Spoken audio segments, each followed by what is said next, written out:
ஜனாதிபதிக்கு தான் அந்த அதிகாரம் இருக்குது. ஜனாதிபதிக்கு தான் அந்த அதிகாரம் இருக்கு. ஓகேவா? அடுத்தது அமைச்சரவையின் தலைவராக செயற்படுபவர் யார்? அமைச்சரவைக்கு தலைவராக இருக்கிறது யார்?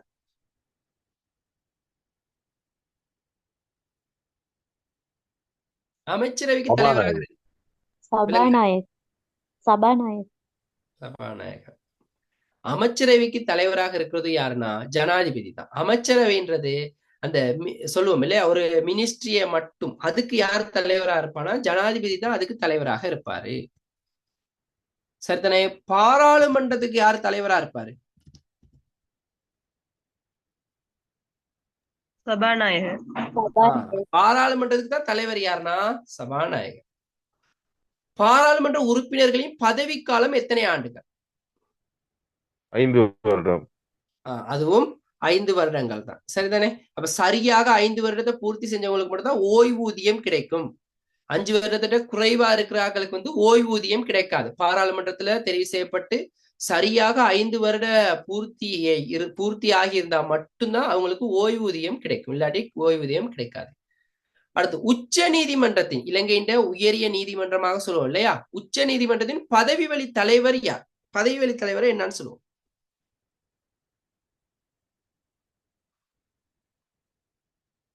பாராளுமன்றத்துக்கு தலைவர் சமாதான நீதவான். சமாதான நீதவான் இல்ல, சமாதான நீதவான்னு சொல்ல முடியாது. சமாதான ஜேபிஏ தான் சமாதான நீதவான்னு சொல்லுவோம் இல்லையா. இவர் வந்து பிரதம நீதியரசர். யாரு? பிரதம நீதியரசர். தற்போதைய பிரதம நீதியரசர் யாருன்னு சொல்லுங்க பாப்போம். கட்டாயம் தெரிஞ்சுக்கீங்கன்னா பிரதம நீதியரசர் தான் ஜனாதிபதிக்கும் பதவி ஏற்பு விழாவை செஞ்சு வைப்பார். அவர் தான் பதவியை கையளிப்பார். அவர் கையில ஜனாதிபதியா தெரிவு செய்யப்பட்ட பிறகு பிரதம நீதியரசர். தற்போதைய பிரதம நீதியரசர் யாரு? Preethi Padman. Okay, very good. Preethi Padman Surasena இல்லையா? பிரீத்தி நிறைய விஷயம் தெரிஞ்சு வச்சிருக்காரு. Very good. நிறைய இது பண்ணி வச்சிருக்கீங்க. பிரீத்தி அது எத்தனையாவது பிரதம நீதியரசர்? 49வது பிரதம நீதியரசர்.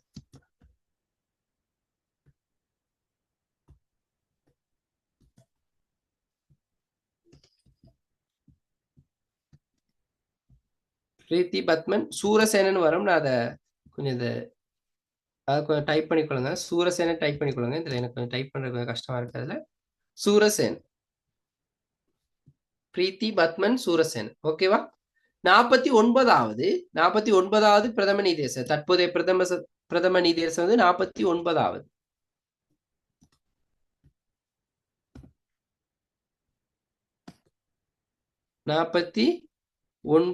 பிரதம நீதியரசர். ஓகேவா? அடுத்து இலங்கை சட்டமன்றத்தின் பதவி வழி தலைவர் யார்? சபாநாயகர். இப்ப தற்போதைய சபாநாயகர் யார்?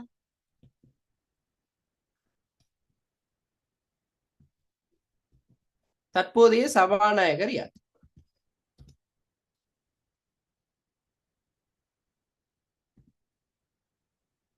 ஜெகத் விக்ரம. ஓகே, ஜெகத் விக்ரம ரத்ன. டாக்டர் ஜெகத் விக்ரம ரத்ன.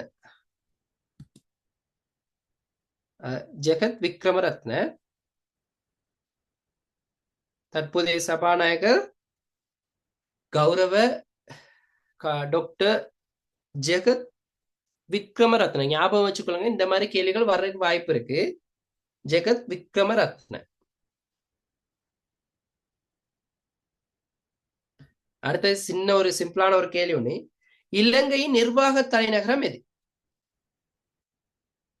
கொழும்பு. ஜெயவர்தனபுர கோட்டை. கொழும்புன்ற விட வந்து அநேகமாக பிழையான விடையா தான் போடுவாங்க. சரிதானே? கொழும்புன்றது வந்து சொல்லுவேன் என்னன்னா வணிக தலைநகரம் தான் கொழும்பு. நிர்வாக தலைநகரம் வந்து ஸ்ரீ ஜெயவர்தனபுர கோட்டை. அப்ப விடை எழுதும் போது இந்த மாதிரியான பிழைகள் சம்டைம் வர்றதுக்கு வாய்ப்பு இருக்கு. நம்ம அப்படித்தான் யோசிப்போம். அப்ப நான் கோட்டைன்னு மட்டும் போறேன். ஸ்ரீ ஜெயவர்தனபுர கோட்டை. ஸ்ரீ ஜெயவர்தனபுர கோட்டை தான் இலங்கை நிர்வாக தலைநகரம். இலங்கையின் வணிக தலைநகரம் எதுன்னு கேட்டா அதுதான் என்னன்னா கொழும்பு. இலங்கையின் வணிக தலைநகரம் கேட்டா நீங்க கொழும்புன்னு போடுங்க. இலங்கை நிர்வாக தலைநகரம் கேட்டா அது ஸ்ரீ ஜெயவர்தனபுர கோட்டை. ஓகேவா? அடுத்தது, அடிப்படை உரிமைகள் மீறப்பட்டால் எந்த நீதிமன்றத்தில் மனு தாக்கல் செய்ய வேண்டும்? ஹைகோர்ட். ஹைகோர்ட் இல்லையா? உச்ச நீதிமன்றம் அல்லது உயர் நீதிமன்றத்துல. உச்ச நீதிமன்றத்துல தான் என்ன செய்யணும்? அது தொடர்பாக வழக்கு தொடரணும். உச்ச நீதிமன்றம்.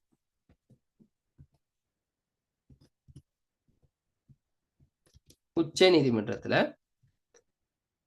ஓகே, அடிப்படை உரிமை மனு தாக்கல் செய்வதற்கான கால வரையறை ஒருத்தருக்கு இப்ப எந்த மனித உரிமை மீறப்பட்டிருக்குன்னா எத்தனை மாதத்திற்குள்ள எவ்வளவு காலத்துக்குள்ள நான் உச்ச நீதிமன்றத்துல வழக்கு தாக்கல் செய்யணும்?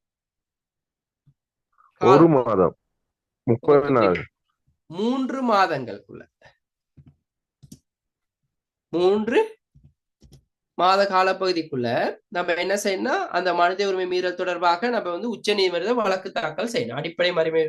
அடிப்படை மனித உரிமை மீறல் தொடர்பாக 3 மாத காலப்பகுதிக்குள்ள உச்ச நீதிமன்றத்துல வழக்கு செய்யணும். சரி, இந்த இடத்துல இன்னொரு விஷயத்த நான் சொல்லிட்டு போறேன். இப்ப அந்த ஜனாதிபதி தேர்தல்ல முறைகேடு நடந்திருக்குன்னா அதை எந்த நீதிமன்றத்துல மனு தாக்கல் செய்யணும்?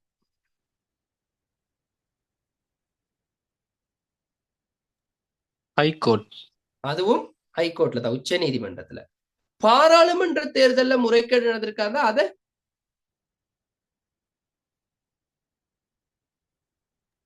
டிஸ்ட்ரிக்ட். அதாவது சொல்லுவேன் சுப்ரீம் கோர்ட் அல்லது மேல் நீதிமன்றத்துல அது தொடர்பாக வழக்கு தாக்கல் செய்ய முடியும். சரிதானே?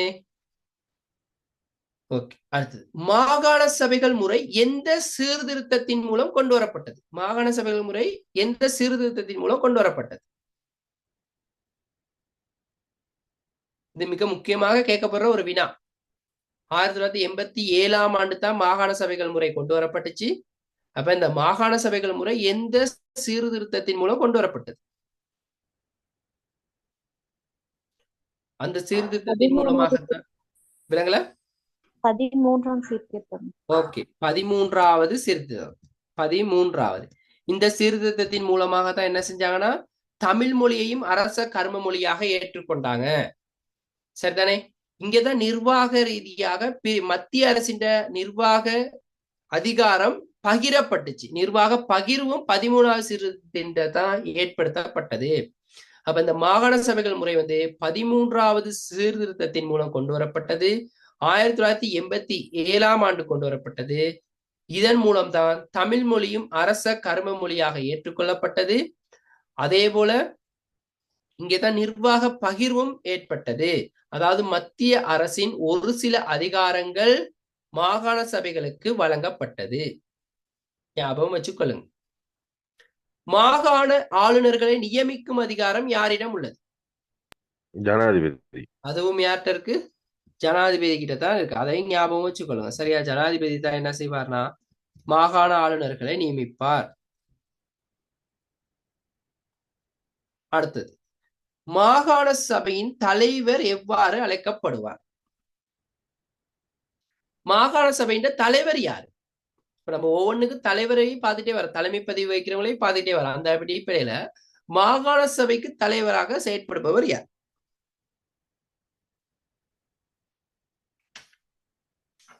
மாகாண சபைக்கு தலைவராக செயற்படுபவர் யார்? ஆளுநர். அது வந்து ஆளுநர் வந்து மாகாண சபைகள் கலைக்கப்படும் போது தலைமை தாங்குவார். மாகாண சபைகள் இருக்கிறப்ப யாரு? அதுதான் கேட்டிருக்காங்க. மாகாண சபையின் தலைவர். இதெல்லாம் கேள்விப்பட்ட ஒரு விஷயம் தான். இந்த சிம்பிளான ஒரு விஷயம். நீங்க கேள்விப்பட்டிருப்பீங்க, அடிக்கடி கேள்விப்பட்ட ஒரு விடயம் ஒன்று தான். ஆனா இந்த மாதிரி கேள்வி கேட்கிறப்ப அதை மறந்து இருப்போம். என்னன்னா முதலமைச்சர் யாரு?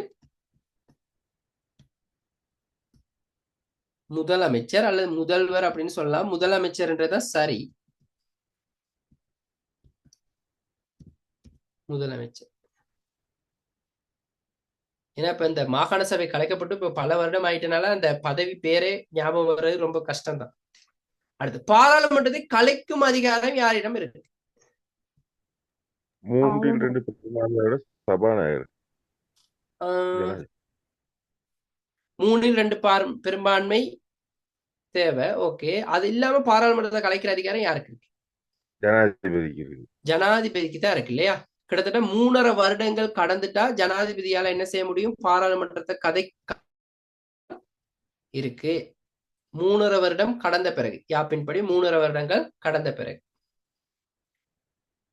பாதீட்டை சமர்ப்பிக்கும் அதிகாரம் யார்கிட்ட இருக்கு? பாதீடு பட்ஜெட்டை சமர்ப்பிக்கிற அதிகாரம் யார்கிட்ட இருக்கு? நிதியமைச்சர். நிதியமைச்சர். நிதி அமைச்சர்கிட்ட. ஒரு சிலர் யோசிச்சிடக்கூடாது, ஜனாதிபதி தானே வந்து அப்படியெல்லாம் யோசிப்பாங்க. அதுக்காக தான் இந்த மாதிரியான வினாக்கள் போட்டேன். ஒரு சிலர் என்ன செய்வோம்னா, இப்ப ஜனாதிபதி தானே வந்து பார்லிமெண்ட்ல பட்ஜெட் வாச்சாரு, அப்ப ஜனாதிபதி அப்படின்லாம் போட்டுருவோம். உண்மையாக நிதி அமைச்சர் தான். அவர் ஜனாதிபதி தானே தற்போதைய நிதி அமைச்சரும். ஆகவேதான் அவரு இது பண்ணினார். ஓகே, அதுக்காக இந்த மாதிரியான வினாக்கள் போட்டு தெளிவா விளங்கிக்கொள்ளும். அரசின் இறையாண்மை யாரிடம் உள்ளது? அரசுக்குன்ற ஒரு இறையாண்மை இருக்கு. அந்த இறையாண்மை யார்கிட்ட இருக்கு?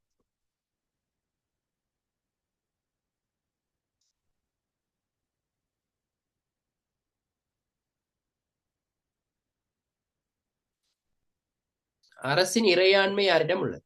மக்கள்கிட்ட. மக்களிடம் உள்ளது. மக்கள் தான், மக்களிடம். அரசின் இறையாண்மை மக்கள் கிட்டதான் இருக்கு. ஓகே, அடுத்தது, அரசியலமைப்பின் பாதுகாவலர் எவ்வாறு அழைக்கப்படுவார்? பாதுகாப்பு அமைச்சு. அரசியல் அமைப்பின் பாதுகாவலர், அரசியல் அமைப்பை பாதுகாக்கிறவர் எப்படி அழைக்கப்படுவார்?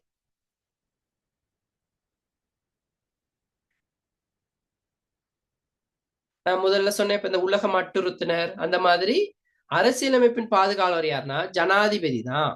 அரசியலமைப்பை பாதுகாக்க வேண்டிய பொறுப்பு யார்கிட்ட இருக்குன்னா ஜனாதிபதி கீழே தான் இருக்கு.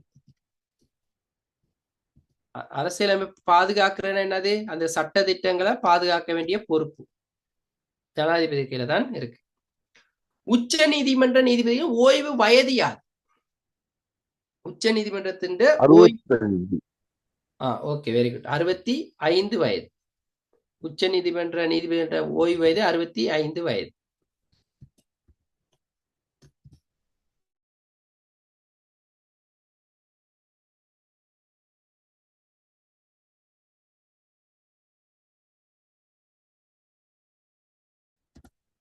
அடுத்து, அவசர நிலையை அறிவிக்கும் அதிகாரம் யாரிடம் உள்ளது?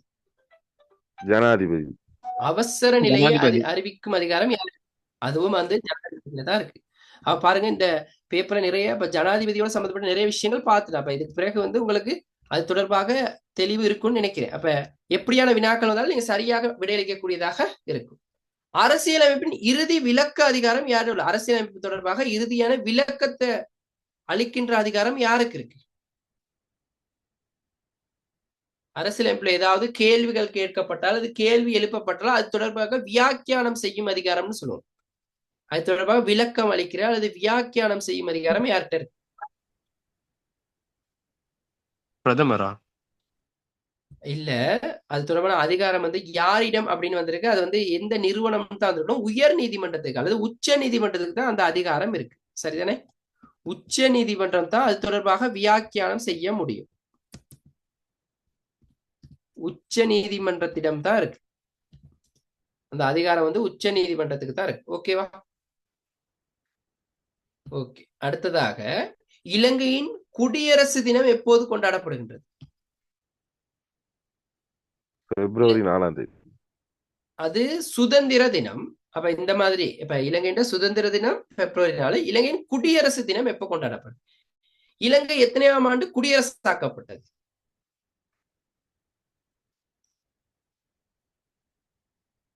இலங்கை வந்து குடியரசாக்கப்பட்ட ஆண்டு வந்து 1972 5ஆம் மாதம் 22. ஆகவே குடியரசு தினமும் அப்பதான் 1972 5ஆம் மாசம் 22. ஆகவே குடியரசு தினம் 5ஆம் மாதம் 22ஆம் தேதி தான் குடியரசு தினம். ஓகேவா?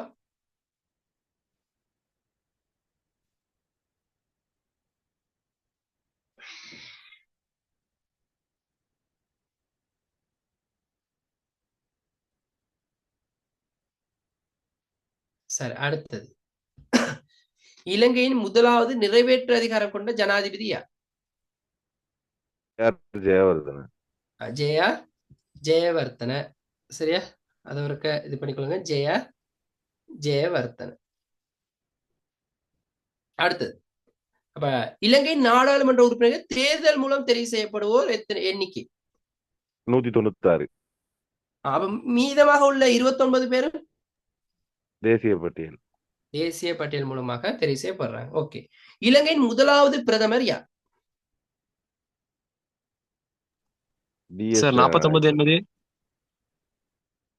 49 வந்து இலங்கையில நாடாளுமன்ற உறுப்பினர்கள் தேர்தல் மூலம் தெரிவு செய்யப்படுவோர். தேர்தல் மூலமாக 196 பேர் வந்து தேர்தல் மூலமும் 29 பேர் வந்து தேசிய பட்டியல் மூலமும் தெரிவு செய்யப்பட்டு மொத்தம் 225 நாடாளுமன்ற உறுப்பினர்கள் தெரிவு செய்யப்படுவாங்க. ஓகேவா? அடுத்து, இலங்கையின் முதலாவது பிரதமர் யாருன்னா DS சேனநாயக்க. DS சேனநாயக்க தான் இலங்கையின் முதலாவது பிரதமராக தெரிவு செய்யப்பட்டார். ஓகே. அப்ப 50 வினாக்களையும் பார்த்திருக்கிறோம். இதுல 50 வினாக்கள் ஒரு சிலருக்கு புதிய புதிய விடயங்களை பெற்றுக்கொள்ளக்கூடியதாக இருந்திருக்கும். ஒரு சிலருக்கு இது ஏற்கனவே தெரிந்த விடயங்களாகவும் இருந்திருக்கலாம். அப்ப இது வந்து தெரிஞ்சவர்களுக்கு இது ஒரு மீட்டல் வகுப்பாக இருந்திருக்கும். தெரியாதவர்களுக்கு கற்றுக்கொள்ளக்கூடிய ஒரு வகுப்பாக இருந்திருக்கும்னு நினைக்கிறேன். அப்ப இவ்வாறு இப்ப அந்த 50 வினாக்கள்ல உங்களுக்கு தெரிஞ்சிருக்கும். ஒரு படிமுறை ரீதியாக தான் இந்த வினாக்கள் எல்லாமே எடுத்து ஒரு ஒழுங்குமுறைப்படி, இப்ப கிராம சேர் பிரிவுகள்லாம் கிராம சேர் தொடர்பாக ஆரம்ப காலத்துல இருந்து இறுதி வரைக்கும் அப்படியே அடுத்து அப்படியே அதிகாரம் தொடர்பாக, அடுத்து அப்படியே நீதிமன்றம் தொடர்பாக இப்படி ஒரு கட்டமாக எடுத்திருந்தோம். அப்ப இந்த வினா கட்டமைப்பு உங்களுக்கு இலகுவாக விளங்கி இருக்கும்னு நினைக்கிறேன். அப்ப இதுக்கு பிறகு வந்து இந்த ஹிஸ்டரியோட தொடர்புடைய எல்லா விடயங்களும் முடிஞ்சத மாதிரி தான் நான் யோசிக்கிறேன். அடுத்ததாக நம்ம ஒரு சில விடயங்கள் இருக்கு, கொமனாக வரக்கூடிய விடயங்கள் இருக்கு. இப்ப ஏன்னா புரட்சிகள் சம்பந்தமாக கேட்கலாம், அந்த மாதிரி கேட்கலாம். அப்படியான ஒரு சில விடயங்கள் இருக்கு அது தொடர்பாக. இப்ப நீல புரட்சி என்றால் என்ன, அல்லது நீல புரட்சி எதனை குறிக்கிறது, அந்த மாதிரியான வினாக்கள் வரலாம். அப்ப அது தொடர்பாக, அதே மாதிரி முக்கியமான தினங்கள் தொடர்பாக, அதே மாதிரி முக்கியமான துரித அலைபேசி தொடர்பாக, துரித அழைப்பு இலக்கங்கள் தொடர்பாக, உதாரணத்துக்கு லஞ்ச ஊழல் ஆணைக்குழுக்கு அழைக்க வேண்டிய இலக்கம், அந்த மாதிரி இப்ப புதிதாக ஒரு சில இலக்கங்களை அறிமுகப்படுத்திருக்காங்க, அந்த மாதிரியான இலக்கங்கள், அது தொடர்பாக அவ்வாறான வினாக்களை நம்ம என்ன செய்ய வேண்டிய பார்க்க வேண்டியிருக்கும். உங்களுக்கான அடுத்தடுத்த வகுப்புகளை இவ்வாறான அனைத்து வினாக்களையும் தரக்கூடியதாக இருக்கும். சரிதானே? ஓகே. அப்ப இதுவரைக்கும் ஏதாவது படிச்ச 50 வினாக்கள் தொடர்பாக ஏதும் சந்தேகம் இருந்தா நீங்க கேட்டுக்கொள்ளலாம். ஏதாவது பிரச்சனை இருக்குமா இருந்தா சொல்லுங்க, அடுத்தடுத்த வகுப்புல அதை நிவர்த்தி செய்து கொள்வோம். சரிதானே? இப்ப இன்றைய வகுப்பு தான் முதலாவது வகுப்பு, உங்களுக்கு கட்டண வகுப்புல முதலாவது வகுப்பு. நீங்க இருக்கிற 12 மாணவர்கள் இருக்கீங்க. 12 பேருக்கும் முழுமையாக நீங்க உங்களோட பரீட்சையில சித்தியருக்கு தேவையான அனைத்து வளங்களையும் உங்களுக்கு நாங்க தர்றதுக்கு தயாரா தான் இருக்கிறோம். நீங்க குரூப்ல இருங்க. குரூப்லயும் உங்களுக்கு முக்கியமான விடயங்கள் எல்லாமே ஷேர் பண்ணுவோம். பொது அறிவு தொடர்பான அண்மைக்கால விடயங்கள் எல்லாமே ஷேர் பண்ணுவோம். அது தொடர்பாக வினாக்களையும் இந்த வகுப்புகள்ல தானே. Okay, thank you. வேற எதுவும் கேட்கணுமாக இருந்தால் நீங்க கேட்டுக்கொள்ளலாம். சார் பிடிஎஃப் கிடைக்கும் தானே? ஓ, பிடிஎஃப் நான் உங்களுக்கு இந்த ஆன்சரோட போட்டு அனுப்பி விடுறேன். ஆன்சரை போட்டோக்களே அனுப்பி விடுறேன். ஓகே. ஓகே. வேற எதுவும் சந்தேகங்கள் இருக்கிறதா கேட்டுக்கொள்ளுங்க.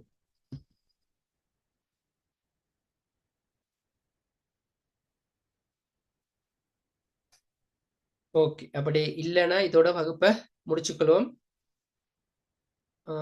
ராம்கினா இருக்கிறாரான்னு தெரியல. ஓகே மகள் சொல்லுங்க. ஆனா கிளாஸ் இதோட முடிப்போம். முடிஞ்சுன்னா பேப்பர் ஓகே ஓகே ஓகே, அதை ஷேர் பண்ணி விடுவோம். எதுவும் சொல்ல இருக்கீங்களா? அடுத்த கிளாஸ் எப்போ நான் இன்றைக்கு போட்டு விடுறேன். இன்றைக்கு அல்லது நாளைக்கு காலையில் அடுத்த கிளாஸ் எப்போ அப்படின்ட்டு நம்ம இது பண்ணிக்கொள்வோம். ஓகே ஓகே பிள்ளைகள், நன்றி, வணக்கம். அடுத்த வகுப்பில் சந்திப்போம்.